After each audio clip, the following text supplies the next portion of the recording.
बिस्मिल्लाहिर्रहमानिर्रहीम। आज तक के मुअज़्ज़ज़ नाज़रीन अस्सलामु अलैकुम। अब किस नंबर 78 मुलाहिज़ा फरमाएं। अब तुम्हें अंदाज़ा हो जाएगा कि हम कितने बड़े शिकारी थे।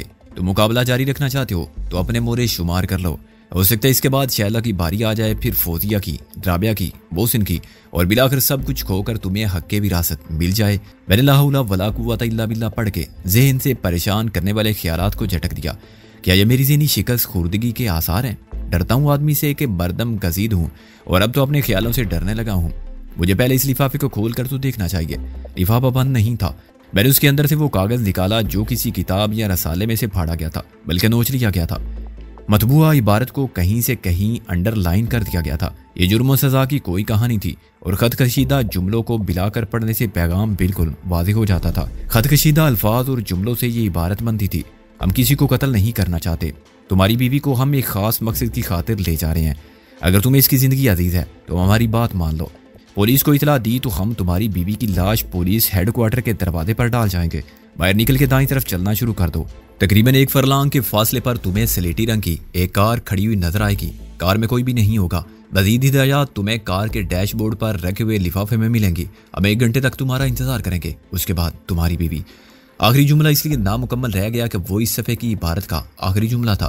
बाकी जुमला उससे अगले सफ़े पर मुकम्मल हुआ होगा, लेकिन इससे कोई फ़र्क नहीं पड़ता था क्योंकि मतलब बहरहाल वाज़ेह हो जाता था। एक बच्चा भी थोड़ी सी अकल से काम लेकर खाली जगह पुर कीजिए का यह सवाल हल कर सकता था। उसके बाद तुम्हारी बीवी को कत्ल कर दिया जाएगा। वो मेरी बीवी को अगवा करके नहीं ले गए थे, मगर तुम्हारी बीवी की जगह शैला की माँ के अल्फाज रखने से इबारत बिल्कुल हस्बे हाल हो जाती थी। यूं गोया किसी अगवा कुंदा ने पैगाम अपने हाथ से लिखा हो। ये क्या लिए खड़ा है? मोहसिन ने मेरे पीछे आके कहा और मैंने वो सफ़ा उसकी तरफ बढ़ा दिया। उसने भी मतलब समझने में देर नहीं लगाई। ये बहुत चालाक लोग हैं। वो सफ़े को उलट पलट कर देखते हुए बोला। उन्होंने अपने हैंड राइटिंग तो क्या, टाइप के हुरूफ का पैगाम भी नहीं छोड़ा। हालांकि हमारी पुलिस चश्मे बद्दू टाइप राइटर के अल्फाज की साख्त और सूरत से ताक़यामत मालूम नहीं कर सकती कि ये किस टाइप राइटर की तहरीर है। स्कॉटलैंड यार्ड वाले तूने भी तो देखे हैं। मैंने कहा वो तो इस सफ़े को भी रख लेते, फिर मालूम कर लेते या कम अज़ कम मालूम करने की कोशिश ज़रूर करते कि यह किस किताब या रसाले का सफ़ा 96-97 है।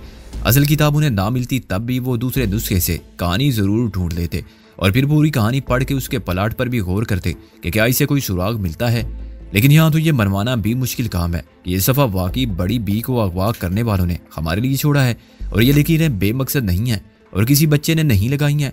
हरामखोर किस्म के लोगों के लिए यही बहुत बहाना है कि इसमें तो लिखा है हम तुम्हारी बीवी को एक खास मकसद के लिए ले जा रहे हैं। आप दोनों में से तो कोई शादीशुदा नहीं है, चुनांचे ये सब बेमानी बकवास है। ये समझाना मुश्किल होगा कि इबारत में शैला की माँ के अल्फाज वो कहाँ से डालते। सवाल ये है कि अब क्या करना है। मोहसिन ने कहा करना वही है जो हमें कहा गया है। मैंने कहा मैं जा रहा हूँ, शैला की माँ को वापस तो लाना ही है। ऐसे ही खाली हाथ? मोहसिन ने कहा तो खुद कैसे वापस आएगा? मैं अभी से कैसे बता सकता हूँ। मैंने कहा मुसल्ला होकर जाने से भी कोई फ़ायदा नहीं होगा। मैं बसों लेकर जाऊंगा तो वो तोप लिए मुंतज़िर मिलेंगे और एक का मुकाबला करने के लिए 2 ज़रूर होंगे। हमें रिजवी साहब को बता देना चाहिए।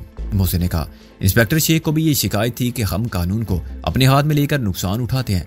मैं ये खतरा मोल देने के हक़ में नहीं हूँ। मैंने कहा वो लोग यकीनन मुझसे कोई बात करना चाहते हैं, मुझे कत्ल करना नहीं चाहते और ये बात भी नई नहीं होगी। वो पुरानी बात मनवाने के लिए दबाव बढ़ाना चाहते हैं। मुझे मार देने से उनका मसला हल नहीं होता, ये उनको पहले भी मालूम था और हमने भी अच्छी तरह समझा दिया है। मेरी फिक्र मत कर, मैं देखता हूँ कि वो मुझे क्या धमकी देते हैं। मैं कोशिश करूँगा कि बड़ी बी को साथ लेकर जल्द अज जल्द लौट आऊँ। अगर सिर्फ मेरे वादे से काम चल सकता तो मैं समझता कि ये कोई मसला नहीं, मैं झूठा वादा करके निकल आऊँगा। लेकिन मामलात इस हद तक आगे बढ़ चुके हैं कि कोई किसी पर एतबार नहीं कर सकता। उन्होंने कुछ और सोचा होगा जिसका अंदाज़ा मैं नहीं कर सकता। ये तो उनसे मिलकर ही मालूम होगा कि वो क्या चाहते हैं। अगर मुज़ाकरात कामयाब रहे तो मैं सुबह होने से पहले लौट आऊँगा, लेकिन मैं ना आऊँ तो जैसा तू मुनासिब समझे कर लेना। अगर शैला खुद रिजवी साहब को बता दे कि रात को क्या हुआ था तो ये ज़्यादा अच्छा होगा। फिर तू कह देना कि मैं सोकर उठा तो मुझे सिकंदर के पलंग पर यह सफ़ा पड़ा हुआ मिला और कह देना मेरा ख्याल है वो शैला की माँ की जान बचाने के लिए निकल गया। वो पूछेंगे कि उसने तुम्हें भी नहीं बताया। मोहसिन ने सोचकर कहा इसका जवाब आसान है। मैंने कहा तू कह सकता है कि शायद सिकंदर ने उम्दन ऐसा नहीं किया, इस ख्याल से कि मैं उसे अकेला जाने नहीं दूंगा। बात यह है कि मोहसिन इस मामले में मेरी छठी मेरी रहनुमाई कर रही है। मुझे लगता है कि ताखीर हुई या हिदायत पर अमल ना किया गया तो उस बुढ़िया की जान जरूर जाएगी, जिसका हमारे मसाइल से दूर का भी ताल्लुक नहीं है, जिसे कुछ मालूम ही नहीं है। हम भी उतने ही बेइस और बेज़मीर होते तो खुद को कायल करने के लिए हमारे पास दलाइल की कमी नहीं। इस बुढ़िया से शैला का करीबी ताल्लुक तो है, लेकिन कोई गहरा जज्बाती रिश्ता नहीं है। तो ये याद होगा कि अदनान की मौत का उसे दुख जरूर हुआ था, मगर ऐसा शदीद सदमा नहीं जैसा उसे सगे भाई की मौत पर होता। बुढ़िया की मौत पर वो पागल नहीं हो जाएगी। हम उस धमकी को इस तरह भी नजरअंदाज कर सकते हैं कि वो आधी अधूरी बेमसरफ और बेसहारा जिंदगी ना रही तो अच्छा ही होगा, जो दूसरों के आसाब पर पैरे तस्मा पा की तरह सवार है, जिसके लिए अपना वजूद एक मुसलसल ज़हनी और जिस्मानी एजियत के सिवा कुछ नहीं है। और इस तरह मर जाने से माँ पर जवान बेटे की मौत का राज अफशान नहीं होगा और हम उसकी नज़र में जलील नहीं होंगे कि हमने झूठ बोलकर उसे धोखे में रखा, उसको लंदन से मौसूल होने वाले बेवजूद खुतूत सुनाते रहे, जबकि उसके बेटे का वजूद बैज हड्डियों ने एक मदफून पिंजर के सिवा कुछ ना था। और क्या मालूम जिस रोज़ भी हकीकत का इंकशाफ होता वो उसी रोज़ सदमे से मर जाती। मगर ये सब दलाइल गैर इंसानी हैं। अगर वो मफलूज होने के अलावा पागल होती या उसकी ज़िंदगी की चंद सांसें बाकी होती, तब भी मैं उसकी और अपनी ज़िंदगी को एक ही सतह पर अहमियत देता। तो शैला का ख्याल रखना, हो सकता है वो कोई ज़्यादा कारआमद बात बता सके और उसे तसल्ली भी देना कि सब ठीक हो जाएगा। आखिर सुबह तक मामला तय हो गए तो रिजवी साहब को कुछ मालूम ही नहीं होगा। मोहसिन को खामोश और अपने ख्यालात से निबर्द आजमा छोड़ के मैं बाहर निकल गया। साफ जाहिर था कि मेरे दलाइल ने उसे कायल तो कर लिया है, लेकिन जज्बात की दीवार को अबूर करना उसके लिए मुश्किल साबित हो रहा है। वो मुझे हंसी खुशी कैसे इजाज़त देता। वो अच्छी तरह जानता था कि मैं जिन लोगों से मिलने जा रहा हूँ वो किस कुमाश के लोग हैं। उनसे कुछ बाइद नहीं। वैसे भी दुनिया में ये कहाँ हुआ है कि जंग असूलों पर लड़ी गई हो। वो वक्त और उस वक्त का तस्वुर भी अब मुसीका खेज लगता था, जब सूरज गुरूब होते ही लश्कर हथियार रख के खैमों में लौट आते थे और अगली सुबह तबले जंग बजने तक लड़ाई फिर शुरू नहीं होती थी। फिर ये लड़ाइयाँ भी खुले मैदानों में होती थी, मसलन पानीपत का मैदान। अपने ख्यालात की रो में बहता मैं भी गेट से निकल के 50 कदम ही गया था कि पीछे से एक कार की हेडलाइट्स नमूदार हुई। मैंने सिर्फ एक बार पलट कर देखा और फिर सामने दूर तक सड़क को रोशन कर देने वाली हेडलाइट्स के उजाले में किसी सिलेटी रंग की कार की जुस्तजू करने लगा। मगर सड़क के आखिरी किनारे तक मुझे सिर्फ एक गाड़ी दिखाई दी जिसका रंग सफ़ेद था। मुमकिन है सफ़ेद की इबारत में सफ़ेद की जगह स्लेटी छपा हुआ हो, जैसा शैला की माँ की जगह तुम्हारी बीवी था। मतलब तो ये था कि एक कार मिलेगी और कार तकरीबन उसी जगह मौजूद थी जहाँ उसे होना चाहिए था। लेकिन अभी मैं चंद कदम ही आगे गया था कि पीछे से आने वाली कार इस तरह मेरे पास आ रुकी कि मुझे जबरदस्त रगड़ लगी और मैं एक झटके से घूम गया। मेरी कूनी भी कार के दरवाजे के हैंडल से टकराई। मेरे संभलने से पहले दरवाजे खुले और एक साथ 2 अफराद ने मुझे तकरीबन उठा के पीछे वाली सीट पर उछाल दिया, जिस पर पहले से एक शख्स रिवाल्वर लिए बैठा हुआ था। मुझे उठाने वाले दोनों अफराद में से एक तो खुद ड्राइवर था और दूसरा ऐन उसके बिल्कुल पीछे बैठा हुआ गोरीला, जो मेरे अंदर गिरते ही फिर अपनी जगह पर आ बैठा। 1 मिनट से कम वक्त में दरवाजे फिर बंद हुए और कार चल पड़ी। अब मैं पिछली सीट पर 2 गोरीलों के दरमियान फंसा हुआ था, जो कदोकामत से देवोजात लगते थे। तो सूरज से खबशी, मगर मैंने देख लिया कि उन्होंने चेहरों पर कालक या स्याही वगैरह मल रखी है। गर्दन के नीचे और कान के पीछे उनका असल गंदमी रंग ज्यादा साफ नजर आता था। आगे वाली सीट पर ड्राइवर के अलावा भी एक शख्स था जिसने पलट कर एक बार भी नहीं देखा था और जबान से एक लफ्ज नहीं बोला था। वो कुछ पिस्ता कद था, भारी बदन का और इतवारो अंदाज से मगरूर नजर आने वाला। उसने मुफस्सल हिदायत पहले ही दे दी थी, चुनाचे कोई गड़बड़ नहीं हुई थी और मैं खामोशी से बारदा और रगबत अगवा हो गया था। गाड़ी के शीशों पर अंदर स्याह पेंट कर दिया गया था। इस गाड़ी का रंग स्लेटी तो नहीं है, नीला है, मैंने कहा। जब गाड़ी दाईं तरफ घूमी, और यह है कौन सी गाड़ी? ओपल रिकार्ड लेफ्ट हैंड ड्राइव। बहुत अच्छी गाड़ी है। किसी ने मेरी बात का जवाब नहीं दिया। ड्राइवर के अलावा मेरे दाएं बाएं काले मल के बैठने वाले तीनों अफराद ने एक जैसे स्याह लिबास भी पहन रखे थे और वो कदोकामत में भी एक दूसरे से कम न थे।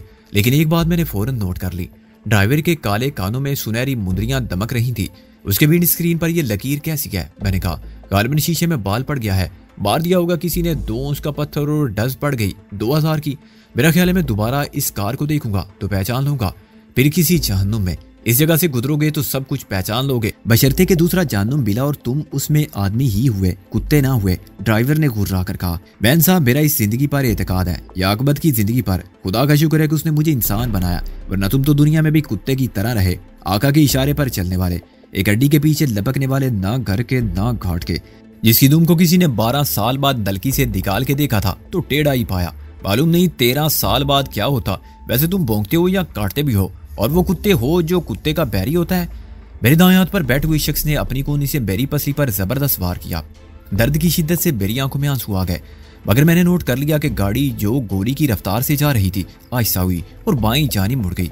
रफ्तार फिर ज्यादा हो गई। माफ करना, तुमने मेरे सच का बुरा माना, सच अमूमन कड़वा होता है। मैंने गहरी सांस लेकर कहा। अपनी बातों से मैं दो मकासद हासिल करना चाहता था। एक तो मैं उनको बताना चाहता था कि मैं बिल्कुल खौफजदा नहीं हूँ। दूसरे मैं उनको मुश्तइल करना चाहता था कि वो रास्ते में कुछ ना कुछ करने और कुछ ना कहने की हिदायत को भूलकर जरा भी गाफिल हों तो मैं मौके से फायदा उठा लूं। लेकिन आगे बैठे हुए दूसरे शख्स ने आहिस्ता से कुछ कहा, जिसके बाद वो सब फिर मोहतात हो गए। तुम तीनों एक साथ पैदा हुए थे क्या? मैंने कहा। रंग रूप नाक नक्श सब बेक है, या किसी थिएटर में जोकर का रोल करते हो तीनों। इस वक्त तो खैर मुश्किल है, लेकिन कभी ना कभी मैं तुम तीनों को एक साथ लड़ने की दावत जरूर दूंगा। तुम भी क्या याद करोगे? अपने अपने स्ट्रेचर साथ लाना और माओ से भी दूध बख्शवा लेना। इस बार बाईं तरफ बैठे हुए शख्स ने मेरे सर पर रिवाल्वर का बट मारा। मुझे सिर्फ जरा सी देर के लिए चक्कर आया, मगर मैं अपने मोहसिन के कंधे पर सर रख के अंटा गफील हो गया।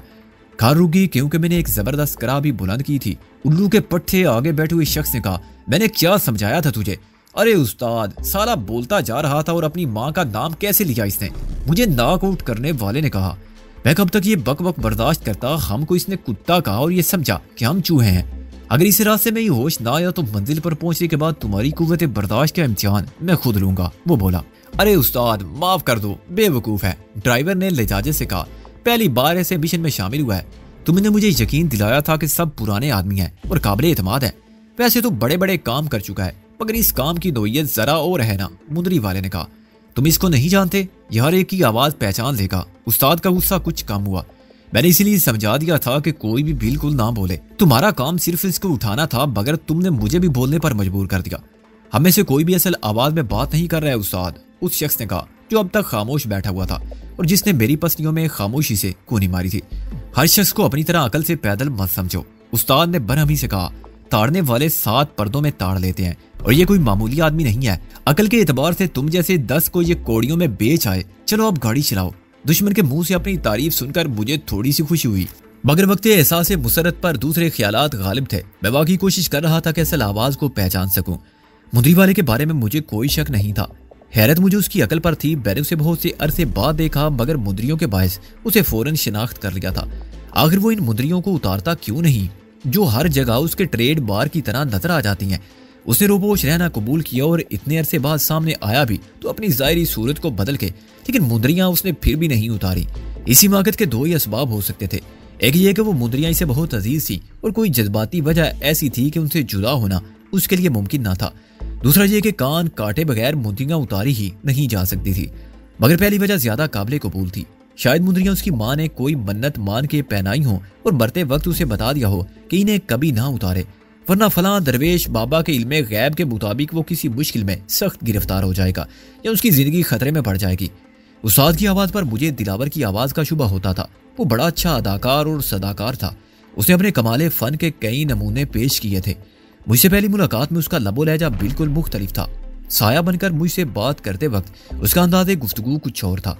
एक तहखाने में माइक्रोफोन के जरिए बात करते हुए और हॉस्पिटल में डॉक्टरों के सामने गोरकन की हिलाकत के मामले पर अपनी बेगुनाही साबित करते हुए हर जगह वो एक मुख्तलिफ आदमी था।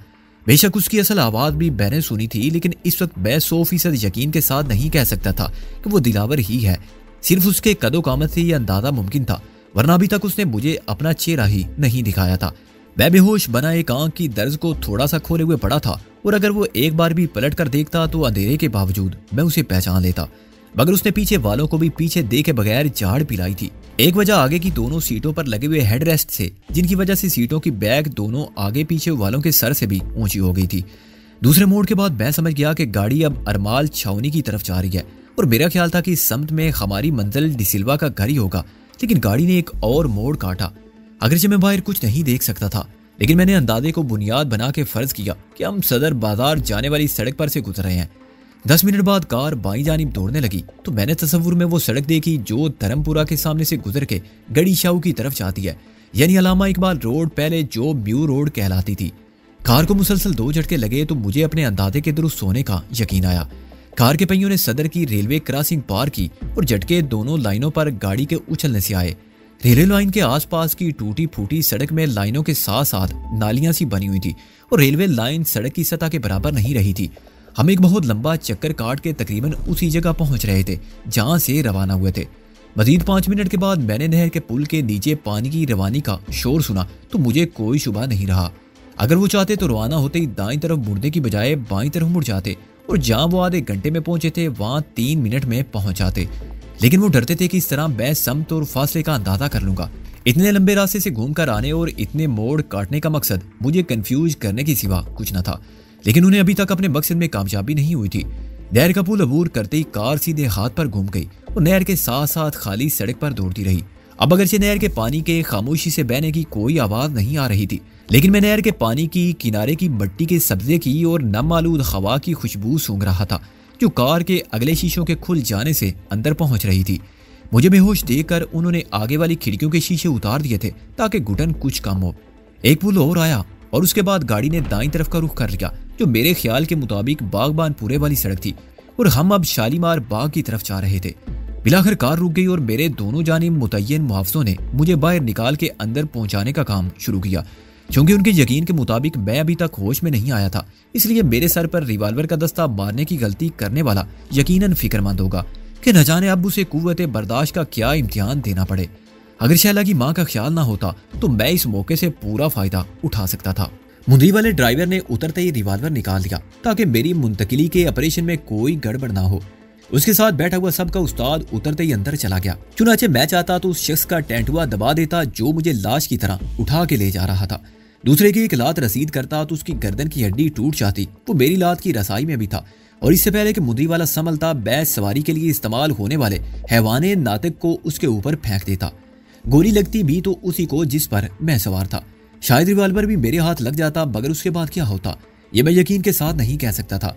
अंदर से गोलियों की आवाज सुन के कितने शिकारी निकल आते, किसे शिकार करते और किसे माफ करते, और शैला की माँ समेत भाग जाते या उसकी लाश छोड़ जाते कि मुझे बहादुर बनने की बेवकूफ़ी करने पर इबरत अमेज सबक दिया जाए। इमारत को मैंने पहचान लिया। ये वही कोठी थी जो नवाब बन के डबल रोल अदा करने वाले खसरू जमशेद ने मेरी मार्फत राबिया को फरोख्त की थी, वरना इसके नीचे गोला बारूद तो उन्होंने बतौर खास इसलिए बिछाया था कि मुझे और लवाइकीन को एक ही दफा में एक साथ राय मुल्क अदम कर दिया जाए। हवसियत नामों के एक सिलसिले ने मेरी वफा से हासिल होने वाले फवायद को अमलन सिफर कर दिया था।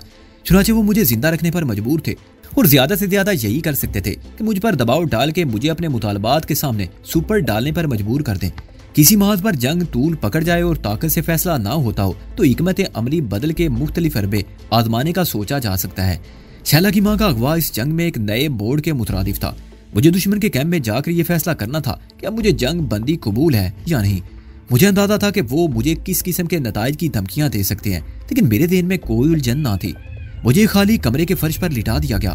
फर्श वाइट सीमेंट में सुर्ख और स्याह पत्थरों के मोज़ीक का नमूना था, मगर उस पर इतनी गर्द थी कि असल डिजाइन के नकूश नजर ही ना आते थे।